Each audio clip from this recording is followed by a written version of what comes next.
Everyone.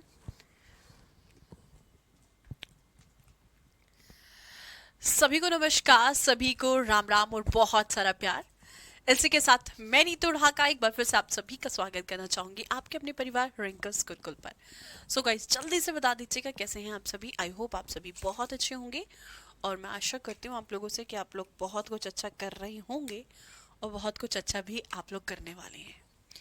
चलिए, सभी को नमस्कार, सभी को राम राम। और हमारे स्टूडियो का माहौल बड़ा ठंडा हुआ पड़ा है। कुछ टाइम के लिए एसी बंद कर दिया जाए वरना गले को ये डेड कर देगा। आई होप आप सभी बहुत अच्छे होंगे। चलिए जल्दी से एक बारी से मुझे कमेंट सेक्शन में बताइएगा। डन। लव यू मैम, अरे वाह, लव यू टू। सबसे पहले तो गुरु पूर्णिमा की आपको बहुत सारी बधाइयाँ, बहुत सारी शुभकामनाएं। चलिए, मैं मोदी बोल रहा हूँ, आपको भारत रत्न लेने आना है। बहुत सही। हाँ जी बिल्कुल। चलिएगा, लेट्स स्टार्ट द सेशन। करेंगे सेशन की शुरुआत। सभी को राम राम, सभी को नमस्कार और बहुत सारा प्यार। आज है गुरु पूर्णिमा। गुरु पूर्णिमा की आप सभी को बहुत बहुत शुभकामनाएं।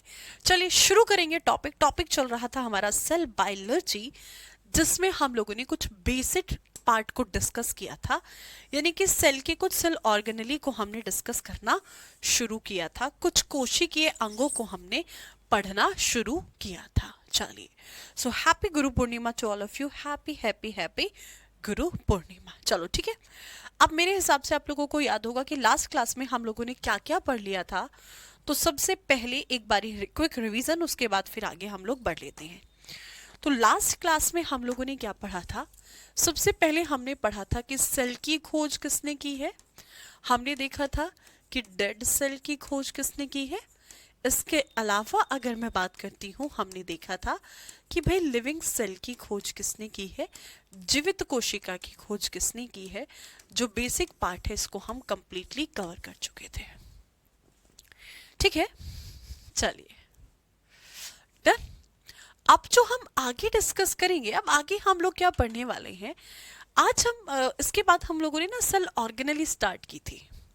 हमने क्या पढ़ना शुरू किया था, हमने सेल ऑर्गेनेली डिस्कस करनी शुरू की थी, यानी कि जिसके अंतर्गत हमने कुछ कोशिकीय अंगों को पढ़ना शुरू किया था और उन्हीं कोशिकीय अंगों को हम बहुत डिटेल में अभी पढ़ने वाले हैं। चलिए आ जाइए। तो सबसे पहले अगर मैं सेल ऑर्गेनेली की बात करूं कि हमारी कोशिका के अंतर्गत कुछ कोशिकीय अंग होते हैं, छोटे छोटे अंग आप इसके अंतर्गत देख पा रहे होंगे। तो इन सभी अंगों को एक एक करके हमें उठा करके पढ़ना है। ठीक है, चलिए, थैंक यू सो मच। अब यहां से एक चीज समझिएगा। देखो, सबसे पहले कौन कौन से सेल ऑर्गेनेली है। ये 7 से 8 मेन सेल ऑर्गेनेली हैं जो आपके एग्जाम में पूछे जाते हैं, जिनको आपको बहुत बढ़िया तरीके से कवर करना है। तो लास्ट क्लास में सेल मेम्ब्रेन को हम कंप्लीटली डिस्कस कर चुके हैं। आज की क्लास में जो हमें पढ़ना है, सेल वॉल पढ़ना है, हमें कोशिका भित्ति पढ़ना है। ओके, तो अब सबसे पहले आपको हेडिंग क्या लगाना है। सबसे पहले आपको हेडिंग लगाना है सेल वॉल, यानी कि अगर मैं बात करूं कोशिका भित्ति, सेल वॉल या फिर कोशिका भित्ति। तो अगर आपसे पूछा जाए that what is cell wall, actual में कोशिका भित्ति है क्या, सेल वॉल है क्या, ये आपको बताना है। ठीक है, तो आपने देखा, अगर मैं किसी भी सेल की बात करती हूँ, सबसे पहला पॉइंट, हर एक सेल के बाहर ना एक मेम्ब्रेन होती है, एक झिल्ली होती है, जिसको हमने क्या कहा था, जिसको हमने कोशिका झिल्ली कहा था।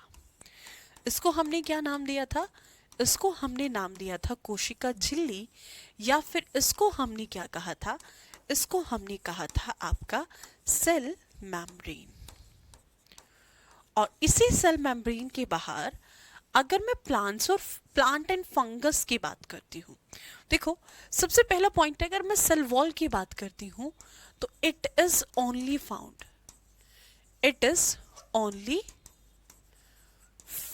In plants and fungus.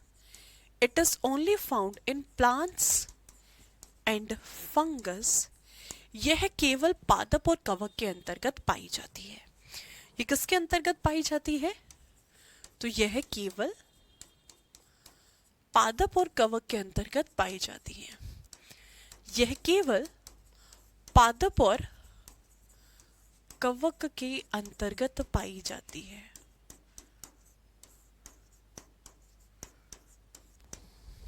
ठीक है, यह केवल पादप और कवक के अंतर्गत पाई जाती है। ठीक है, सेल वॉल की अगर मैं बात करती हूं, अब देखो, तो ये सिर्फ प्लांट और फंगस के अंदर होती है, तो बाकी सभी जीवों में ये अंदर ये एक झिल्ली होगी। प्लांट एंड फंगस में भी होती है, बट इसके बाहर प्लांट और फंगस के अंतर्गत एक और झिल्ली होती है, एक और मेम्ब्रेन होती है, और जिस मेम्ब्रेन को हम क्या कहते हैं, that is known as cell wall. इसी को हम क्या कहते हैं, इसी को हम कोशिका भित्ति कहते हैं, या फिर सेल वॉल का नाम हम इसको देते हैं। तो सबसे पहला पॉइंट यहां से आप क्या समझोगे, तो ये जो है पादप और कवक की सबसे बाहरी झिल्ली है। ये क्या है एक्चुअल में, अगर मैं कहूं, this is the outer most membrane, it is a outer most membrane of it is the outermost membrane of a plant and fungus. Outermost membrane of plants and fungus, यानी कि पादप और कवक की सबसे बाहरी झिल्ली। पादप और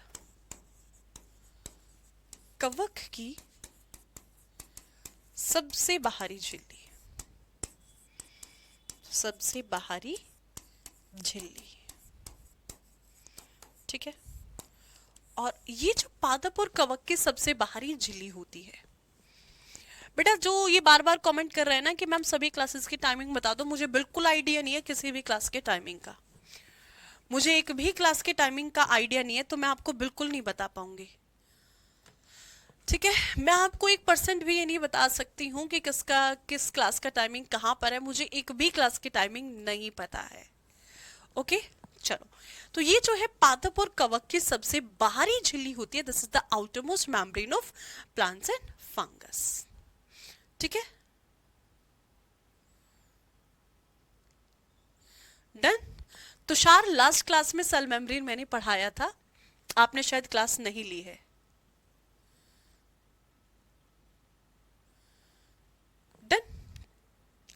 अब ये जो सेल वॉल है, देखो, अब ये सेल वॉल बनी किसकी होती है, और बनने से भी पहले यहां से एक सबसे इंपॉर्टेंट क्वेश्चन आपसे पूछा जाता है, ये बताइए, अगर हम मनुष्य की बात करें या फिर अगर हम एनिमल्स की बात करते हैं, जितने भी जंतु हमारे आसपास मौजूद हैं, तो जंतु के शरीर का सबसे कठोर भाग कौन सा होता है?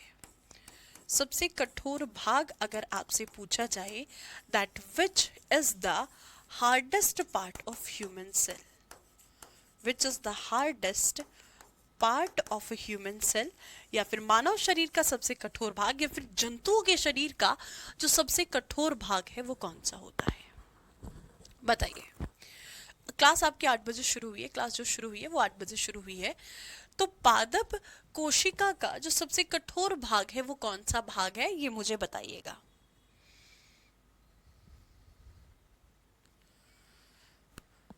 तो जंतु कोशिका का सबसे कठोर भाग आपको बताना है। देखो, हमारी बॉडी में जो हमारे दांत होते हैं, अगर मैं अपने दांतों की बात करूं, हमारे जो दांत होते हैं, तो हमारे दांतों के ऊपर का जो सफेद दिखने वाला भाग होता है, जो आउटर कवर होती है, जिसको हम क्या कहते हैं, क्राउन ऑफ टूथ। ठीक है, दांत का जो ताज होता है यही क्या कहलाता है, यानी कि सिंपली मैं कहूं, जो दांत का ताज है, दांत का ताज जो सफेद कलर का दिखने वाला भाग है, यानी कि जिसको हम इनामल कहते हैं, कई बार इसको हिंदी में इनेमल ही लिखा मिलता है, या फिर मोस्ट प्रोबेबली इसको हम क्या कहते हैं, तामचीनी कहते हैं। इसको क्या कहा जाता है, तामचीनी कहा जाता है, या फिर इसी को हम क्या कहते हैं, इनामल कहते हैं। तो ये जो इनेमल होता है ये मनुष्य के शरीर का या फिर जंतुओं के शरीर का सबसे कठोर भाग होता है। क्यों? क्योंकि इसके अंतर्गत एक पदार्थ पाया जाता है फ्लोराइड, और यही जो फ्लोराइड होता है ये इसको कठोरता प्रदान करता है। फ्लोराइड जो है इसके अंतर्गत ये क्या करता है, इसको कठोरता प्रदान करता है। तो जिस तरीके से जो दांतों के ऊपर का ताज है ये हमारे शरीर का सबसे कठोर भाग है, बिल्कुल उसी तरीके से अगर मैं पादपों की बात करूं तो पादपों के शरीर का जो सबसे कठोर भाग है वो कौन है, यही सेल वॉल। तो सेल वॉल क्या है, तीसरा पॉइंट अगर मैं कहूं, so that it is the hardest part of plant cell. ये क्या है, ये पादप कोशिका का सबसे कठोर भाग। पादप कोशिका का सबसे कठोर भाग, पादप कोशिका का सबसे कठोर भाग ये होता है, this is the hardest part of plant cell. सबसे कठोर भाग हम इसको कहते हैं। यानी कि ये क्या है, ये है सिंपली पादप कोशिका का सबसे कठोर भाग। This is what the hardest part of plant cell. पादप कोशिका का ये सबसे कठोर भाग है। ठीक है, अब ये जो पादप कोशिका का सबसे कठोर वाली भाग है, ठीक है, ये बनी किससे होती है, इसके कठोर होने का रीजन क्या है, तो देखिएगा एक्चुअल में जो सेल है किससे मिलकर के बनी हुई होती है। अगर आपसे कभी भी क्वेश्चन पूछा जाए it is made up of, तो इसका जो निर्माण है वो निर्माण किस चीज से मिलकर के हुआ है। तो अगर मैं बात करती हूँ पादपों का, अगर मैं पादप यानी कि प्लांट्स की कोशिका भित्ति की बात करूं, और दूसरा अगर फंगस की सेल वॉल की बात की जाए, कवक की जो कोशिका भित्ति होती है किससे मिलकर के बनी होती है, तो पादपों की और कवक। तो जो पादपों की कोशिका भित्ति होती है, ठीक है बेटा, क्योंकि हड्डियां इसलिए कमजोर नहीं, इसलिए कठोर नहीं होती क्योंकि हड्डियों से कठोर इनेमल होता है। हड्डियां इसलिए कठोर नहीं है क्योंकि हड्डियों से भी कठोर एक भाग है जो इनेमल होता है। ठीक है, चलिए, तो यहां पर अगर हम प्लांट्स की बात करते हैं, पादपों की बात करें, तो जो पादप है इसकी सेल वॉल किससे बनी होती है, it is made up of cellulose. ये सेल्यूलोज से मिलकर के बनी हुई होती है। It is made up of a cellulose. ठीक है, दूसरा अगर हम फंगस की बात करें, जो फंगस की सेल वॉल है, जो कवक की कोशिका भित्ति है, ये किससे मिलकर के बनी होती है, so it is made up of the chitin. ये किससे मिलकर के बनी होती है, ये एक्चुअल में आपकी काइटिन से मिलकर के बनी हुई होती है। ठीक है, कवक होते हैं फंगस, काई को हम कवक कहते हैं, काई को हम कवक कहते हैं, फंगस काई को। ठीक है, अब देखो, अब ये पादप कोशिका का जो सबसे कठोर भाग है, इसको हमने सबसे कठोर क्यों कहा, why it is the hardest part. आपको पता है जो प्लांट्स होते हैं, these are the non motile plants. कैसे होते हैं, पादप जो है अपने आप में नॉन मोटाइल होते हैं।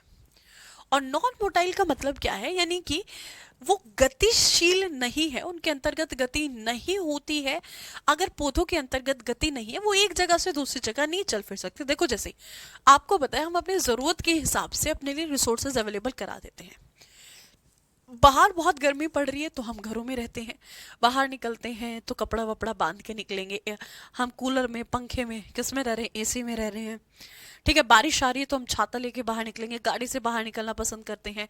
बहुत ज़्यादा ठंड पड़ रही है, कोहरा पड़ रहा है कड़ाके का, हम सर्दियों के कपड़े पहनने शुरू करते हैं, कंबल की बुक्कल मार लेंगे, कंबल वम्बल निकाल लेंगे। आपने देखा है किसी पौधे को कि कड़ाके का कोहरा पड़ रहा और वो चद्दर की बुक्कल मार के बैठ गए, यार बाहर तो बहुत ठंड है, बारिश आ रही है,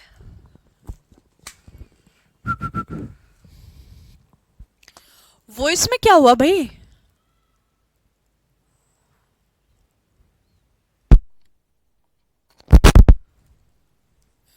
वॉइस तो बिल्कुल प्रॉपर है यार, वॉइस बिल्कुल प्रॉपर है। ठीक है, बताइए इज इट प्रॉपर और नॉट, पहले मुझे बताइए प्रॉपर है या नहीं, उसी के बाद कंटिन्यू करेंगे। डन। गुड्डी भाई, गुड्डी मुझे एक्चुअल में रूटीन का नहीं पता है, आई डोंट नो रूटीन क्या है, मुझे रूटीन का पता ही नहीं है। आप फर्स्ट क्लास देखो, ठीक है, किसकी क्लास कब होती है मुझे नहीं पता है, इस बारे में मुझे कोई आइडिया नहीं है। ओके ठीक है।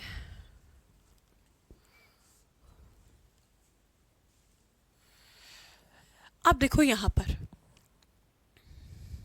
मैंने क्या कहा आपको कि जो पादप कोशिकाएं होती हैं, अगर मैं पादप कोशिकाओं की बात करूं तो पादप कोशिकाएं जो होती है कठोर होती है। इसके पीछे का रीजन क्या है?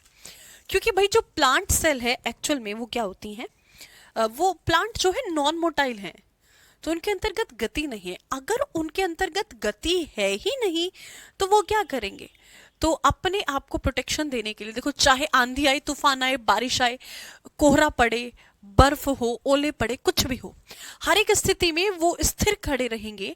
तो नेचर क्या करता है, अगर किसी भी ऑर्गेनिज्म को उसने धरती पे उतारा है तो उसके सर्वाइवल की कंडीशन पहले दी है, जिसको कहते हैं ना कि थ्योरी ऑफ फिटेस्ट जिसको हम कहते हैं। तो बिल्कुल वैसे ही उन्होंने क्या किया, पादपों का जो सबसे बाहरी पार्ट था उसको टाइट कर दिया, उसको बहुत हार्ड कर दिया, उसको सबसे कठोर बना दिया। क्यों? ताकि वो प्लांट सेल को प्रोटेक्शन दे सके। तो सेल वॉल का कार्य क्या होता है? Its function is to give the protection to the plant cell. तो इसका कार्य क्या होता है? इसका कार्य होता है पादप कोशिका को सुरक्षा प्रदान करना, पादप कोशिका को एक तरीके से क्या कर रहा है, प्रोटेक्शन दे रहा है। किसी भी तरीके के वायरल अटैक से, बैक्टीरियल अटैक से, कोई भी क्लाइमेटिक कंडीशन हो, हर एक चीज से उसको ये क्या कर रहा है, यहाँ पर हर एक चीज को ये प्रोटेक्ट करने का कार्य करता है। डन, समझे बात को? तो अब ये है सबसे इंपॉर्टेंट पॉइंट। अगर मैं सेल वॉल की बात करती हूँ, आपकी कोशिका भित्ति की बात करूं, तो 3 से 4 पॉइंट है यहाँ पर।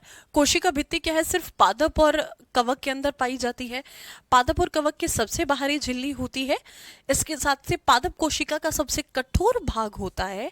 और वही अगर हम बात करें किस चीज से मिलकर के बनी होती है, so it is made up of the, किस चीज से मिलकर के बनी हुई है, तो ये आपके प्लांट्स के सेल्यूलोज से और फंगस के किससे मिलकर के बनी होती है, काइटिन से मिलकर के बनी होती है। एक स्टूडेंट कह रहे कि आपके नोट्स में लैंग्वेज बहुत कम है। बेटा साइंस में लैंग्वेज आती ही नहीं है, लैंग्वेज पढ़ते रह गए तो साइंस नहीं पढ़ पाओगे, क्वेश्चन नहीं लगा पाओगे। यहाँ पे लैंग्वेज पढ़ने की जरूरत ही नहीं है आपको। जितना शॉर्ट नोट्स रखोगे उतना ज्यादा काम आएगी। लैंग्वेज अगर पढ़ते रह गए तो लैंग्वेज पढ़ते रह जाओगे, रटोगे, फिर याद समझ कुछ नहीं आएगा। ठीक है, अब आपसे क्वेश्चन पूछता है, आपकी क्लास डेली चल रही है 7:30 बजे। अब यहां पर आपसे क्वेश्चन पूछा जाता है। क्वेश्चन क्या पूछता है? Outer most membrane of outermost membrane of the following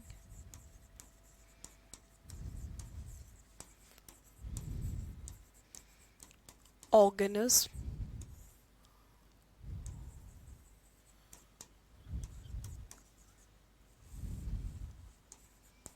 are made up of।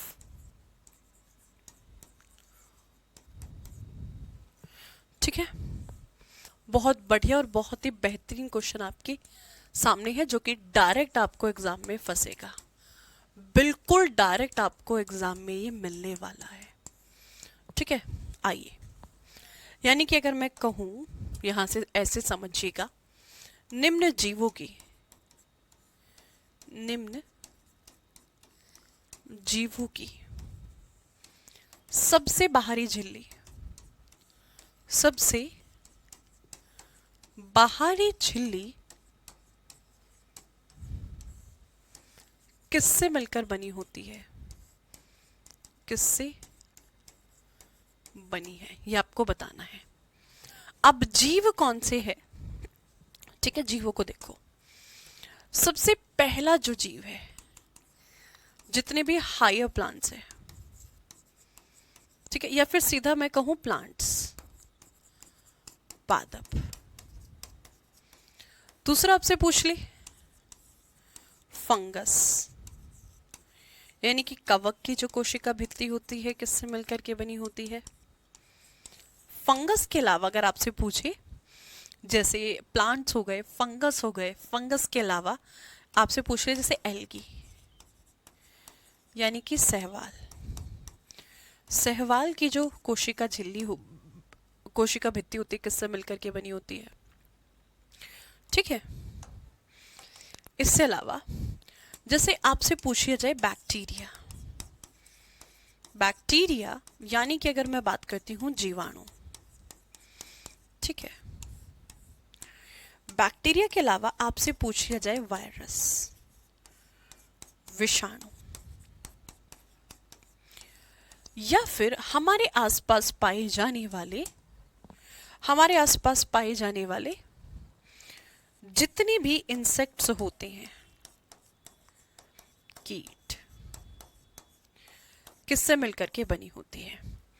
तो आपके मन में सबसे पहला क्वेश्चन आएगा, देखो यहाँ पे सबसे भारी झिल्ली दी है, तो अगर मैं बात करूं किसकी, प्लांट, फंगस और एल्गी, इनकी जो सबसे बाहरी झिल्ली होगी वो होगी सेल वॉल। सेल वॉल यानी कि उसको हम किस नाम से जानेंगे? कोशिका भित्ति के नाम से जानेंगे, ठीक है भाई। और वहीं पर आपकी जो बैक्टीरिया, वायरस, इंसेक्ट है, इनकी जो सबसे बाहरी झिल्ली होती है वो होती है सेल मेम्ब्रेन, ठीक है, यानी कि कोशिका झिल्ली, या फिर इसी को हमने दूसरा नाम क्या दिया था? प्लाज्मा झिल्ली और प्लाज्मा झिल्ली। दूसरा नाम हमने इसको दिया था प्लाज्मा मेम्ब्रेन, या फिर इसको हम किस नाम से जानेंगे? इसको हम जानेंगे प्लाज्मा झिल्ली के नाम से। समझे बात को? ठीक है। अब देखो, प्लांट सेल की जो सेल मेम्ब्रेन है वो किससे मिलकर के बनी हुई है? तो प्लांट्स की जो सबसे बाहरी सेल वॉल है ये किससे बनी होती है? It is made up of cellulose. ये किससे मिलकर के बनी होती है? तो ये आपकी सेल्यूलोज से मिलकर के बनी हुई होती है, ठीक है। दूसरा, अगर हम फंगस की बात करें, कवक की बात करें, किससे मिलकर के बनी होती है? Chitin. It is made up of the chitin,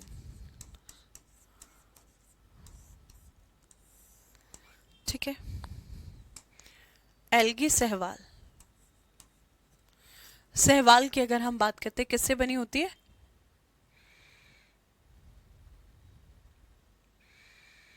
ठीक है।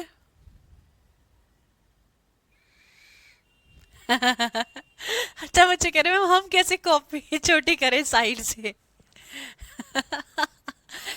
डिजिटल, आप डिजिटल कॉपी का इस्तेमाल करो।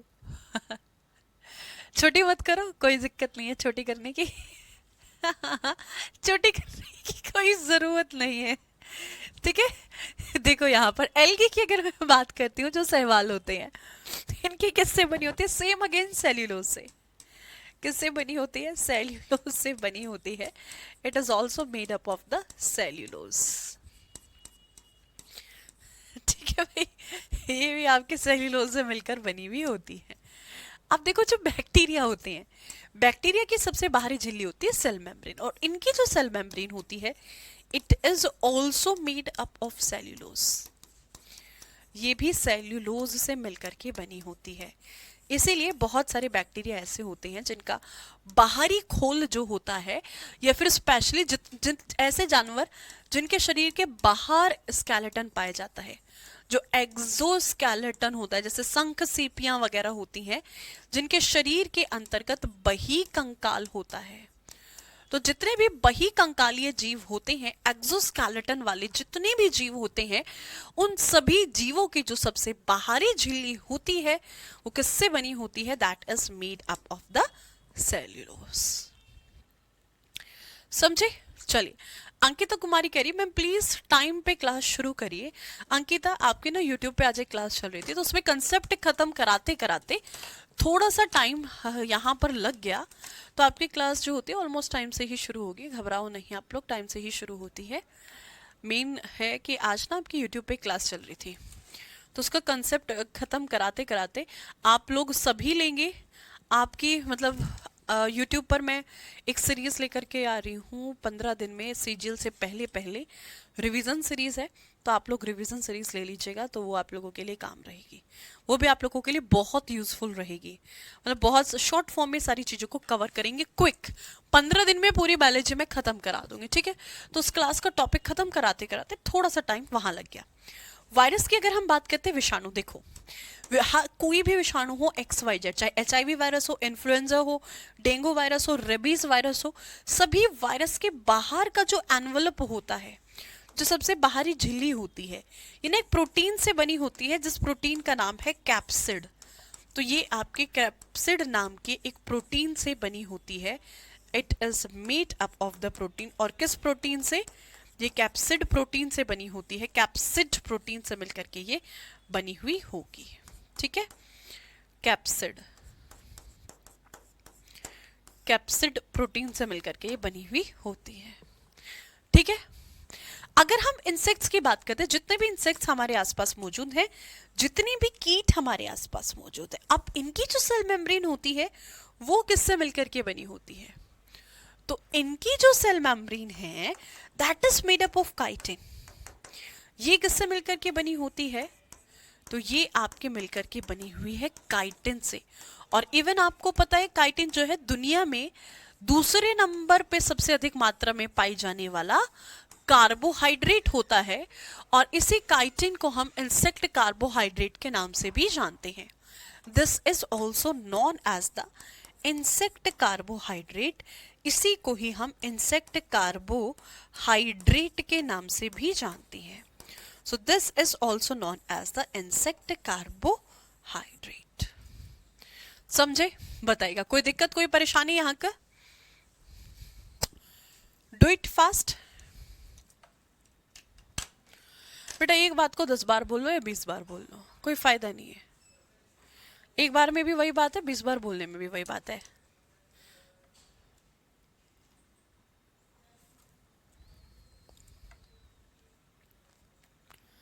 चलिए बताओ, लाइट गई क्या? बताइए, कोई दिक्कत यहाँ तो, कोई परेशानी? जय हिंद। मैम अभी हम 4 ईयर तक प्रिपरेशन करने वाले हैं, अभी हमारा ग्रेजुएशन नहीं है, मे फर्स्ट ईयर। ओके, अरे वाह उमा, तो आपका फर्स्ट टाइम में ही सिलेक्शन बिल्कुल हो जाना है। बट आप CHSL का एग्जाम देते रहेंगे। आपको क्या करना, आप CHSL का एग्जाम जो है देते रहेंगे। सभी का नोट डाउन हो गया? बढ़े आगे, क्लियर? चलो, सो ये जो पार्ट है आपके लिए बहुत इंपॉर्टेंट पार्ट है। डन। नेक्स्ट, इसके बाद बढ़ते हैं हम लोग आगे। यहां पर ये बात हुई आपकी सेल मेम्ब्रेन और आपका किसका, सेल वॉल का। तो जो सेल मेम्ब्रेन और सेल वॉल वाला पार्ट है ये आपका कंप्लीटली फिनिश्ड होता है। सेल मेम्ब्रेन भी खत्म होती है, आपकी सेल वॉल भी खत्म होती है। इसके बाद जो आपको पढ़ना है that will be the nucleus. हम यहां पर न्यूक्लियस पढ़ने वाले हैं।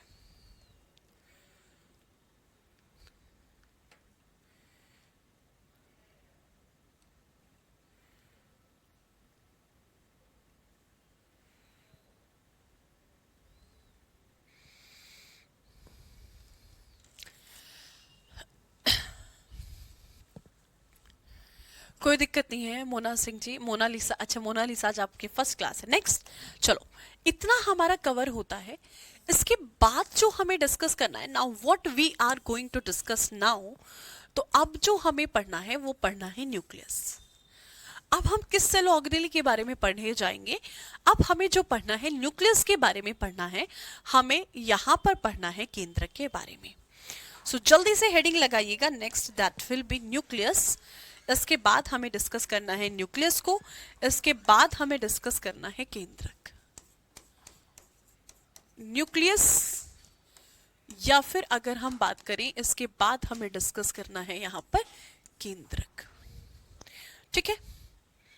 देखो सबसे पहला शिट,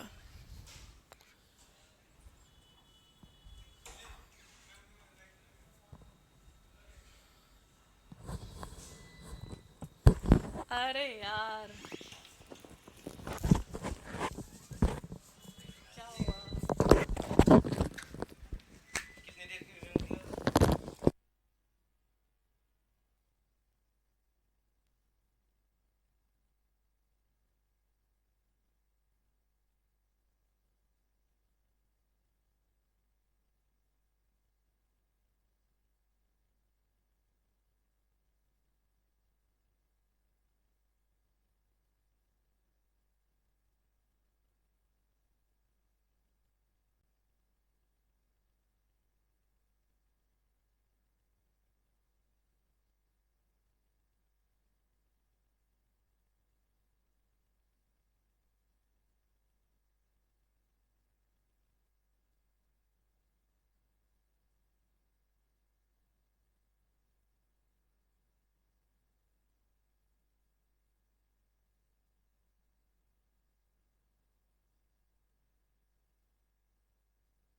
चलो भाई, बीच में फ्लक्चुएशन हो गया हल्का सा।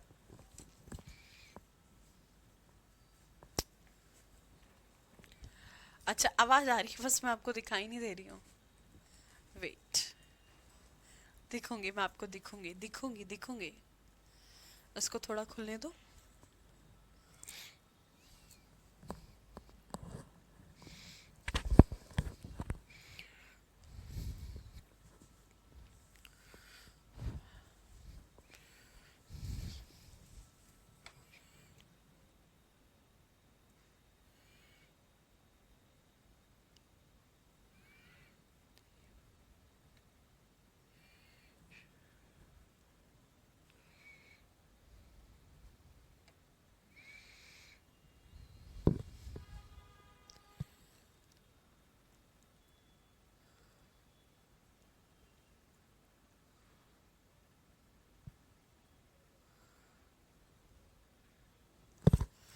ठीक है, चलिए।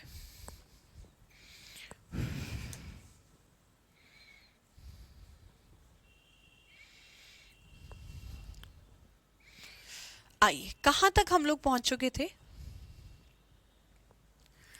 वेट यार, उफ उफ उफ।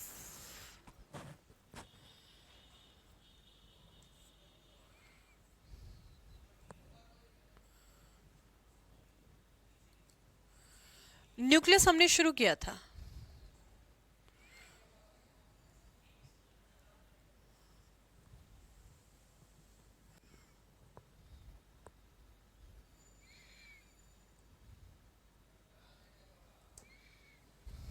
आओ चलिए,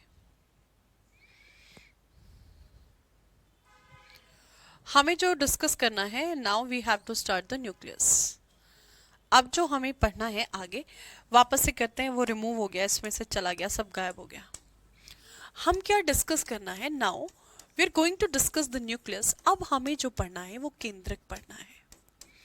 ठीक है भाई, सबसे पहला क्वेश्चन, अगर मैं न्यूक्लियस की बात करूं, अगर मैं केंद्रक की बात करती हूं, ठीक है, तो मान लीजिए एक्स वाई जेड ये कोई सेल है, ठीक है, X Y Z it is a cell. ये क्या है? ये एक सेल है।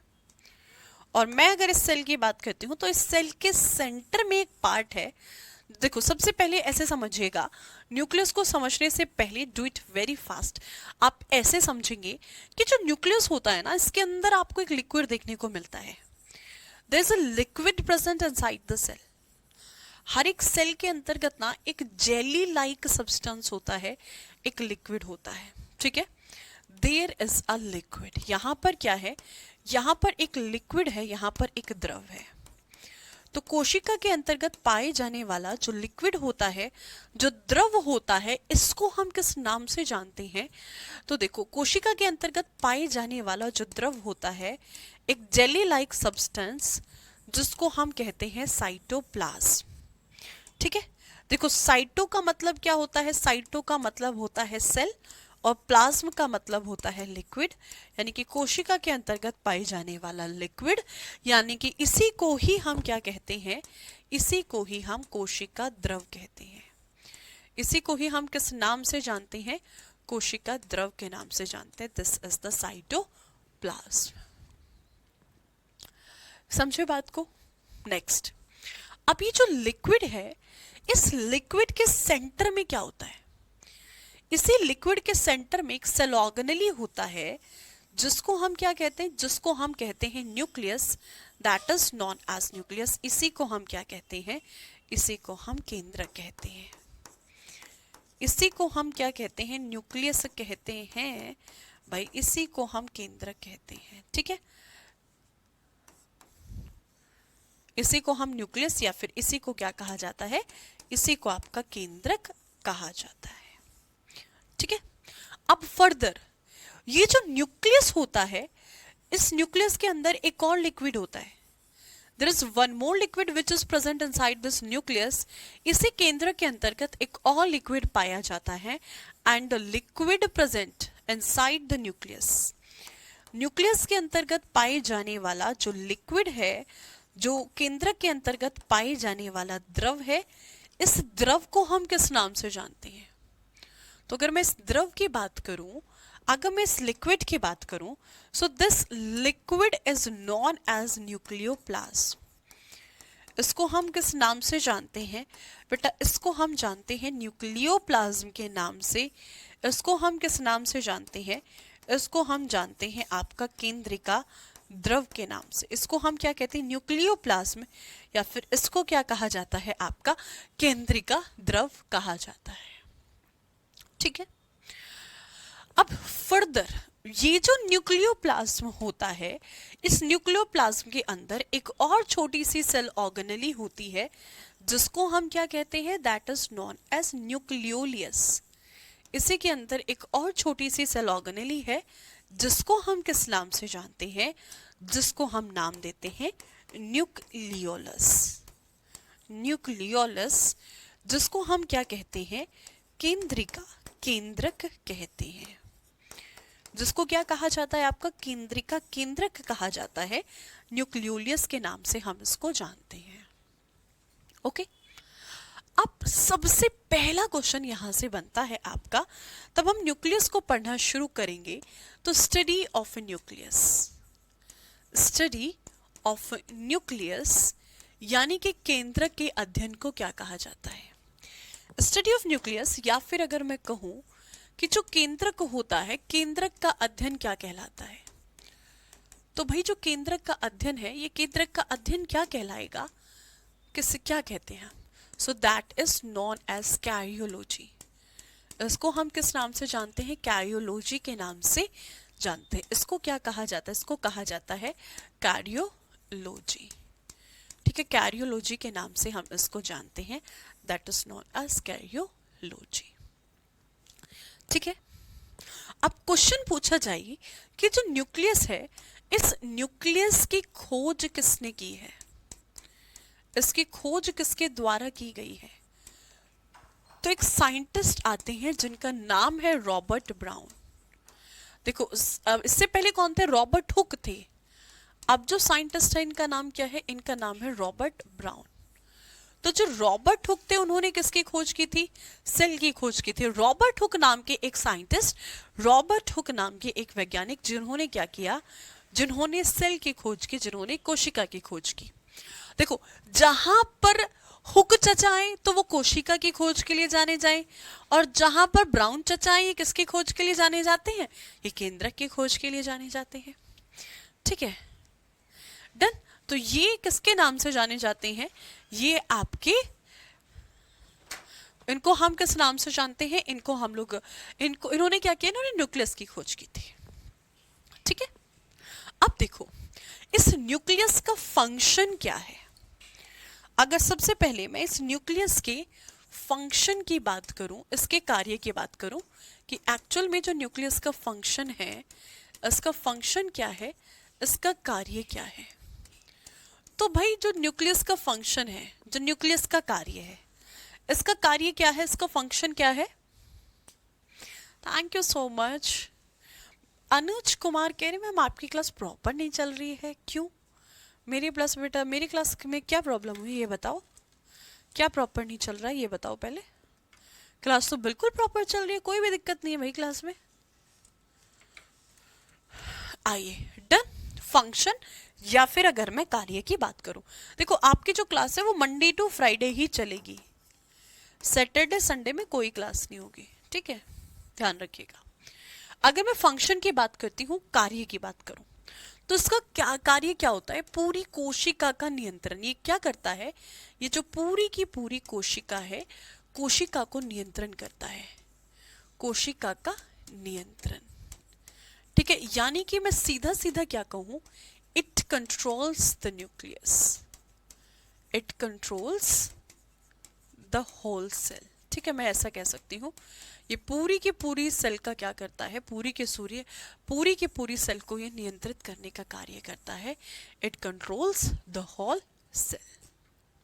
ठीक है, अब अगर ये पूरी कोशिका का नियंत्रण करता है तो जिस तरीके से हमारी पूरी बॉडी का नियंत्रण कौन करता है, हमारा ब्रेन करता है। हमारा जो मस्तिष्क होता है वो हमारे पूरे शरीर का नियंत्रण करता है। तो बिल्कुल उसी तरीके से जो न्यूक्लियस है ये पूरी की पूरी बॉडी का कंट्रोल करती है, पूरी सेल बॉडी का कंट्रोल करती है। तो अगर ये पूरी सेल बॉडी का कंट्रोल कर रही है तो न्यूक्लियस को हम अलग अलग नामों से जानते हैं। तो भाई जो न्यूक्लियस है, जो केंद्रक है, इसको कुछ और अलग नाम दिए जाते हैं। अब इसको किन किन नामों से जाना जाता है, ये बहुत इंपॉर्टेंट क्वेश्चन। तो सबसे पहले अगर मैं कहूं तो इसको हम किस नाम से जानते हैं? देखो, ब्रेन का काम क्या होता है, पूरे को कंट्रोल करना। तो ब्रेन को हम क्या कहते हैं? Central controlling unit of the body. ठीक है, तो या फिर सेंट्रल नर्वस सिस्टम को हम क्या कहते हैं? Central controlling unit. तो इसलिए सेल को क्या कहा जाता है? Same, this is also known as the central controlling unit, central controlling unit of cell, यानी कि कोशिका की केंद्रीय नियंत्रक इकाई। इसको हम किस नाम से जानते हैं? इसको हम जानते हैं कोशिका की केंद्रीय नियंत्रक इकाई। कोशिका की केंद्रीय नियंत्रक इकाई के नाम से हम इसको जानते हैं। ठीक है, दूसरा, यही काम ब्रेन का होता है। So this is also known as the brain of cell. देखो, ये जो पॉइंट्स मैं आपको लिखा रही हूं ना आज, ये आपको आगे बहुत काम आएंगे। यानी किसी को हम क्या कहते हैं? इसी को ही हम कहते हैं कोशिका का मस्तिष्क। यही क्या कहलाता है?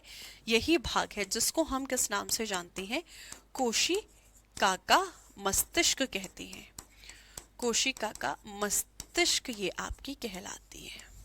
ठीक है, अब देखो, मान लीजिए आपको ना एक ऑर्गेनाइजेशन खड़ी करनी है।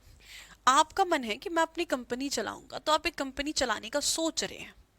आपके पास सारे बाकी सब रिसोर्सेज है, पैसा है, सब कुछ है ना, पॉलिटिकल पावर है, बढ़िया है ना, खानदानी जमीन पड़ी है, सब कुछ रेडी है। अब आपको किसकी रिक्वायरमेंट है?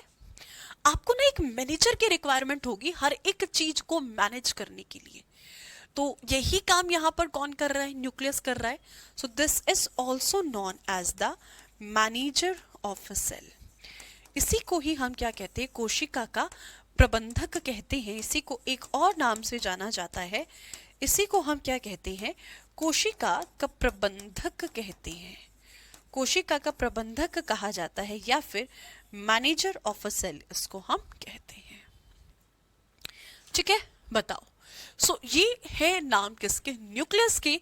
These are the name of the nucleus. ठीक है, समझे बात को? मैम रिप्लाई तो दे दीजिए करें। अंकिता जी, हाँ जी बताइए, क्या रिप्लाई देना है बताओ।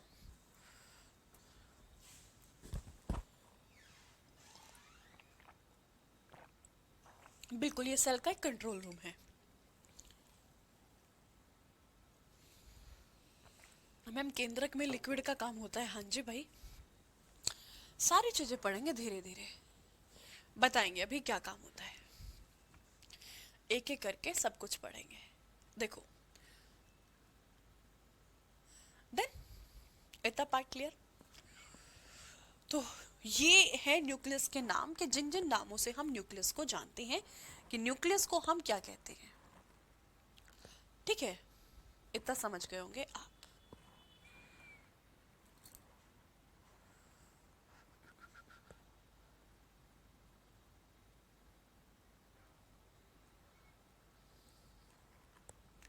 ठीक है, ये आप समझ गए। अब देखो यहां पर इस वाले पार्ट पे आओ। अगर हम बात करें इस न्यूक्लियोलियस की, ये जो सेल के अंतर्गत न्यूक्लियोलियस है, ठीक है, इसकी मैं बात कर रही हूं। नेक्स्ट स्लाइड पे चलते हैं, आगे बना लेते हैं। एक्चुअल में जो न्यूक्लियोलियस होता है, हमने सबसे पहले क्या देखा? Cell membrane. बोलते हुए चलोगे मेरे साथ। सबसे पहला पार्ट क्या है? मेरे साथ आप लोग जहां कहीं बैठे हुए हो, रूम में हो, किचन में हो, वॉशरूम में हो, गर्लफ्रेंड के साथ हो, बॉयफ्रेंड के साथ हो, जहां कहीं भी हो, किसी के भी साथ हो, ट्रेन में हो, कहीं पर भी मेरे साथ बोलोगे। सबसे पहला पार्ट क्या है? सेल मेम्ब्रेन, कोशिका झिल्ली।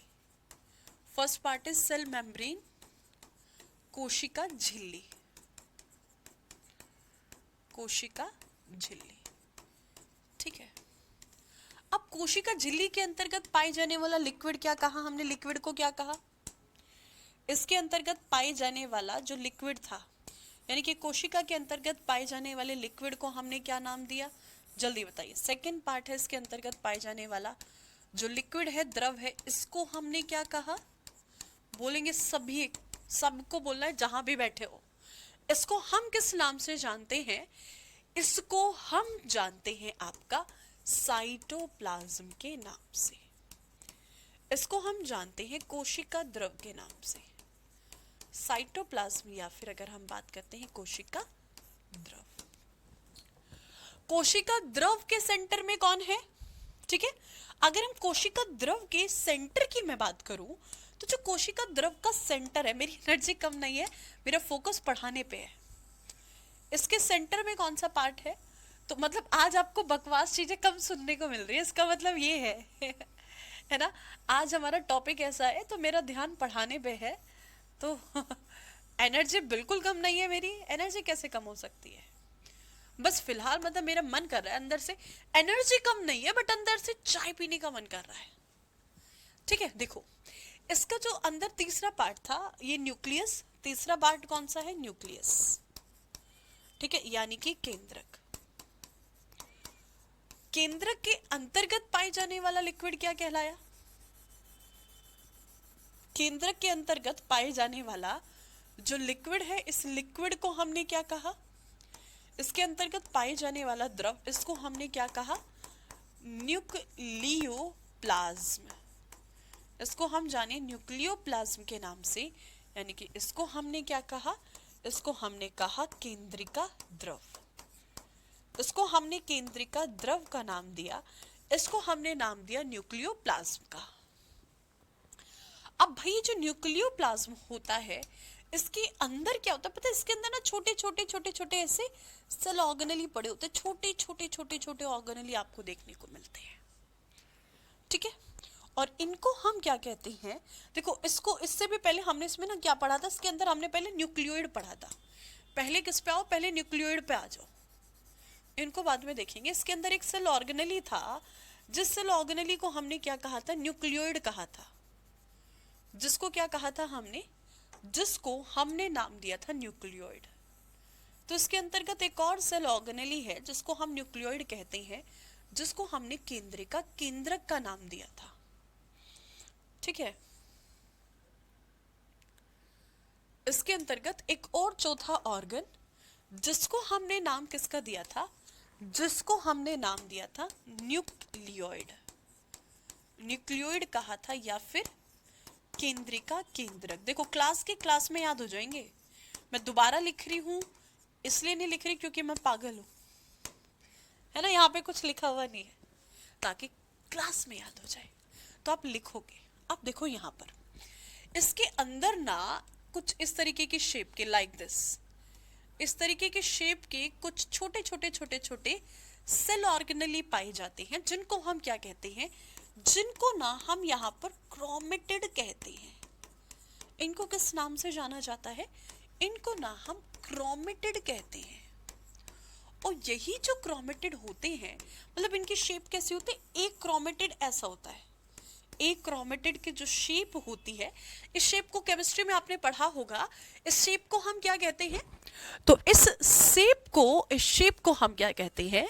The shape is known as the, इसको हम किस नाम से जानते हैं? तो इसको हम जानते हैं डंबल के नाम से।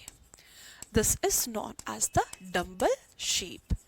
तो इसको ना हम डंबल आकार कहते हैं, फिर डंबल शेप कहते हैं। पी ऑर्बिट होती है ना, तो जो पी ऑर्बिट होती है, पी ऑर्बिट की शेप डंबल होती है, तो इसकी भी शेप कैसे? It is also having the dumbbell shape. ठीक है, अब ये क्रोमेटिड क्या करते हैं? जैसे ही कोशिका विभाजन होता है निषेचन के बाद, तो एक क्रोमेटिड कहां से? मदर की गैमेट सेल से आया, ओवा से आया। एक कहां से आया? फादर के सेल से आया, और मिलकर के एक इसका निर्माण कर देते हैं। ये हमारे शरीर के अंतर्गत गुणसूत्र का निर्माण कर देते हैं। ये किसका निर्माण करते हैं? ये गुणसूत्र का निर्माण करते हैं।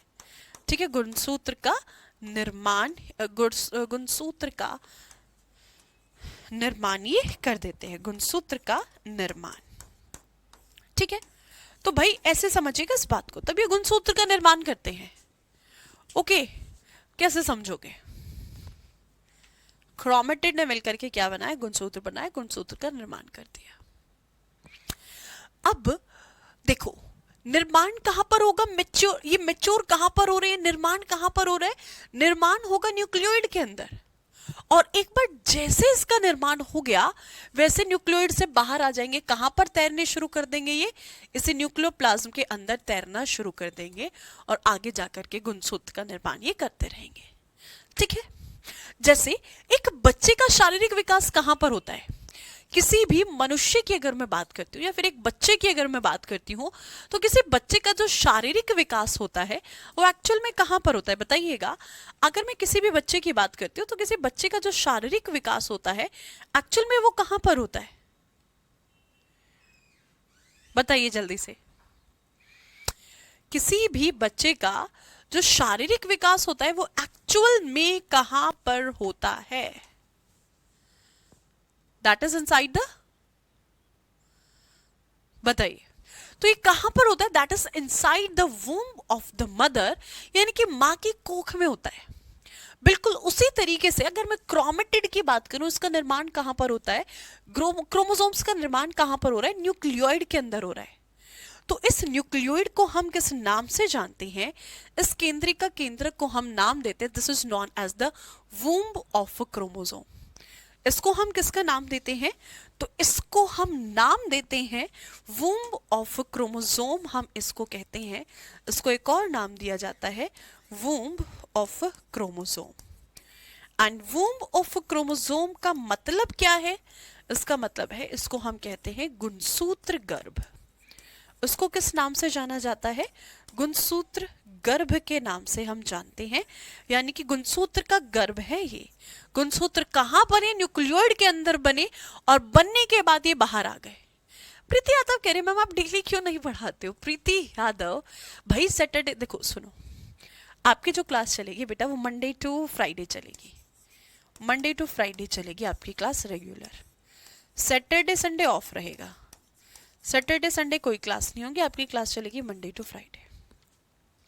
ठीक है, कभी कुछ एक्स्ट्रा पढ़ाना हुआ या कोई एक्स्ट्रा क्लास लेनी हुई तो ऐसा इतना भी रिजिड नहीं है कि सैटरडे संडे क्लास ही नहीं होगी, बट अगर कभी कुछ एक्स्ट्रा कराना हो तो सैटरडे संडे भी हो जाएगी। बट क्लास जो चलेगी आपकी मंडे टू फ्राइडे चलेगी बेसिकली। ठीक है, गुणसूत्र को इंग्लिश में हम क्रोमोसोम कहते हैं। ठीक है, वूम्ब ऑफ क्रोमोसोम लिखा तो है, womb of chromosome, womb of chromosome. ठीक है, गुणसूत्र को इंग्लिश में तानिया हम क्रोमोसोम कहते हैं, क्रोमोसोम। डन, बताइएगा कोई दिक्कत कोई परेशानी यहां तक? मैम मैं 8 सितंबर को 18 साल का होऊंगा, क्या मैं दिल्ली पुलिस का फॉर्म भर सकता हूँ? एक बार नोटिफिकेशन आने दो, नोटिफिकेशन लेट आया तो बिल्कुल भर सकते हो। ठीक है, डन, इतना क्लियर? तो ये क्या है भाई, अगर हम बात करते हैं आपका इतना पार्ट आपका हो चुका है डन।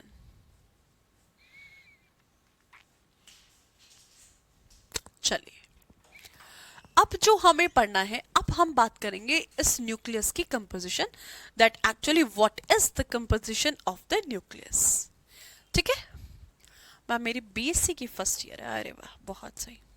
तो टाइम है आप लोगों के पास, सीएचएसएल वगैरह का एग्जाम देते रहो, सीएचएसएल का आपको जरूर देना है। ठीक है, देखो अब हम बात किसकी करेंगे? न्यूक्लियस। जो न्यूक्लियस है, केंद्रक है, इसकी एक्चुअल कंपोजिशन क्या है? What is the composition of the nucleus?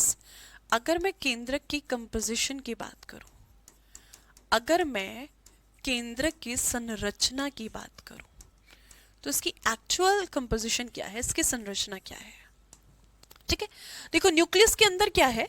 अगर मैं न्यूक्लियस की बात करूं तो न्यूक्लियस के अंतर्गत आपको क्या देखने को मिला, तो भाई न्यूक्लियस के अंतर्गत है क्रोमेटिड, और इन्हीं क्रोमेटिड ने आगे जाकर के क्या बनाए, इन्हीं क्रोमेटिड ने आगे जाकर के हमारे क्रोमोसोम्स बनाए। सबसे पहले अगर हम बात करते हैं इसके अंतर्गत क्या है, इसके अंतर्गत है क्रोमेटिड, और इन्हीं क्रोमेटिड ने आगे जाकर के किसका निर्माण किया, इन्होंने आगे जाकर के गुणसूत्र का निर्माण किया। और भाई तब ये गुणसूत्र का निर्माण करते तो यानी कि दोनों की कंपोजिशन लगभग सेम होगी कि नहीं, तो दोनों की संरचना लगभग सेम होगी। तो ओवरऑल अगर मैं न्यूक्लियस की बात करती हूं तो न्यूक्लियस के अंतर्गत आपको दो ही चीज देखने को मिलती हैं। ठीक है, क्या, एक तो इस न्यूक्लियस के अंतर्गत लिक्विड होता है जिसको हम क्या कहते हैं, न्यूक्लिक एसिड, जिसको हम किस नाम से जानते हैं, न्यूक्लिक एसिड के नाम से जानते हैं, जिसको हम नाम क्या देते हैं, न्यूक्लिक अम्ल। इसके अंतर्गत पाया जाता है न्यूक्लिक एसिड या फिर न्यूक्लिक अम्ल। और दूसरा क्या होता है इसके अंतर्गत, सेकंड अगर मैं बात करती हूं न्यूक्लिक एसिड के बाद, इसके अंतर्गत क्या होता है, there is a protein inside this. इसके अंतर्गत पाया जाता है प्रोटीन, इसके अंतर्गत होता है आपका प्रोटीन। ठीक है, बताओ तो कौन सा प्रोटीन है या फिर कौन सा न्यूक्लिक एसिड इसके अंतर्गत मौजूद है। तो सबसे पहले अगर मैं न्यूक्लिक एसिड की बात करूं, अगर मैं न्यूक्लिक अम्ल की बात करती हूं, तो देखो कितने न्यूक्लिक एसिड है, बताइए किसी भी सेल के अंतर्गत कितनी न्यूक्लिक एसिड है, कितनी न्यूक्लिक एसिड इसके अंतर्गत है, आप ये मुझे बताइएगा। हमारी बॉडी में कितने टाइप के न्यूक्लिक एसिड पाए जाते हैं, टाइप ऑफ न्यूक्लिक एसिड, तो दो प्रकार के न्यूक्लिक एसिड होते हैं।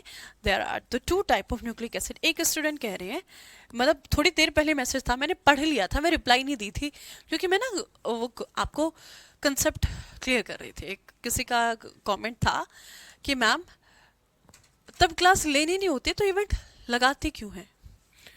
तो ऐसा होता है कि क्लास की इवेंट लगा दी जाती है कि हम क्लास लेंगे, और कई बार रैंडमली कुछ ऐसी इमरजेंसी हो जाती है जिसमें वजह से क्लास नहीं ले पाते, तो इवेंट हटा दी जाती है। ठीक है, वरना ऐसा कोई मोटिव नहीं होता। दो न्यूक्लिक एसिड कौन कौन से, one is RNA and another one that is DNA. एक होता है आरएनए और दूसरा कौन सा होता है आपका डीएनए। 22 नहीं, दो होते हैं। ठीक है, आरएनए और डीएनए। और प्रोटीन कौन सा होता है, तो अगर आपसे प्रोटीन पूछ लिया जाए, so protein will be the histone. Protein कौन सा होगा आपका, प्रोटीन होगा आपका हिस्टोन। अगर मैं हिस्टोन प्रोटीन की बात करती हूँ, प्रोटीन होता है आपका हिस्टोन।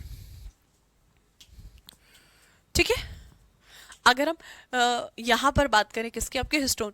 सीएचएसएल के एग्जाम के लिए आपको हाइट की जरूरत नहीं है, आपकी एज 18+ होनी चाहिए, हाइट नहीं चाहिए होती है आपकी। 12th पास आउट और आप 18+ होने चाहिए, आपकी हाइट नहीं चाहिए होती है। ठीक है, सो न्यूक्लिक एसिड और प्रोटीन से मिलकर के ये बना हुआ होता है।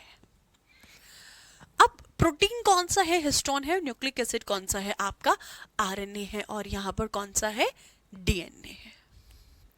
ठीक, अब जो हमें स्टार्ट करना है, now we are going to start the cytogenetics. हम कोशिका अनुवांशिकी के पार्ट को शुरू करने जाएंगे, जिसमें कहां से हम शुरू करेंगे, सबसे पहले हम क्रोमेटिड और क्रोमोसोम से क्लास को शुरू करेंगे, और इसको हम कल पढ़ेंगे, इसको आज नहीं पढ़ेंगे। आज की क्लास को हम लोग यहीं तक रखेंगे। तो आज की जो क्लास है, आज की क्लास को हम लोग यहीं तक रखेंगे। ठीक है, और नीतू कुमारी पूछिए मैम किस चीज की क्लास चल रही है, आपकी बायोलॉजी की क्लास चल रही है। ठीक है, सो नेक्स्ट क्लास में कल हम लोग कहां से शुरू करेंगे, क्रोमेटिड और क्रोमोसोम से।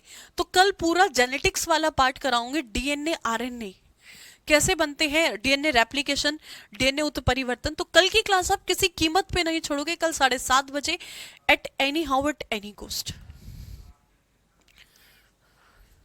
चलिए, done. So that's all for today session. ये था आज का सेशन, यहीं तक रखेंगे। अब बताइए यहां तक आपको कोई डाउट, किसी को भी?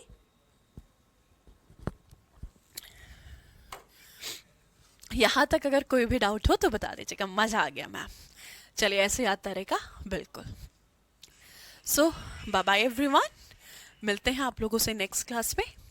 तब तक के लिए आप लोग अपना ख्याल रखिएगा। नोट्स की ई बुक्स आपको कल हिंदी में मिल जाएगी, कल शाम तक। कल शाम में 100% आपको हिंदी में मिल जाएगी। Saddest thing, class is ending for today. अरे वाह, thank you so much everyone. Ma'am जान लगा देंगे कल, बिल्कुल। चलिए, so thank you so much everyone.